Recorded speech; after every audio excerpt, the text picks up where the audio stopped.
Hello friends, welcome to nano technical. आज आम OTT exam बाबद जानमा जेनटा कि बहुत शीघ्र आसबार लगे जाऊँगी। आउ जेन माने भी फॉर्म फिलअप करलन आउ एग्जाम के वेटिंग रोच तो बहुत भल भाव प्रिपेयर हो कहीं बहुत शीघ्र ही आसीजा। ये मार्च 20 या तो 25-30 एग्जामटा कंडक्ट होवार संभावना अच्छी।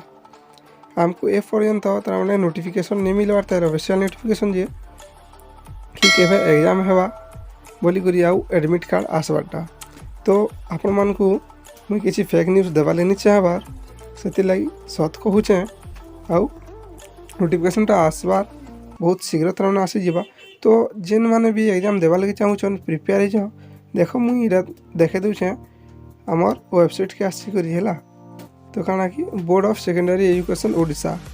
तो ये जगार भी किसी नोटिफिकेशनटा नहीं आसबा मुई जेहेतु देखी सारी न तो आपण मानकु एटा जणे देवा मोर कर्तव्य है, तेणु जणे दूचे। तो जेन माने भी प्रिपेयर होछ बहुत भल भाव प्रिपेयर हो कहीं कि आम ओटीटी 75% प्लस तार मैंने सबे 75% रखवार लगे एका जेनता कले भी रखवार पड़वा नहीं ओटीटी क्वालिफाई है नहीं पारो। तो इटा लगी जोर जार प्रिपेरेसन होता आने जेनता कि ओटीटी क्लीयर कर पारबो। आउ जेन माने बीएड भी कर से गोटे कहीदेव अच्छे ओएसएससी टीएनई आसगा सेटा इमानकर भी मार्च लास्ट के आसीजा एग्जामटा दे पारबो। तो ये पर्यंत नहीं आसबा जेहेतु नोटिफिकेशन निजे प्रिपेयर हो तो मार्च 25 या 30 भितर तुम एग्जामटा कंडक्ट हो जहाँकि आम जानबार लगे पेछू।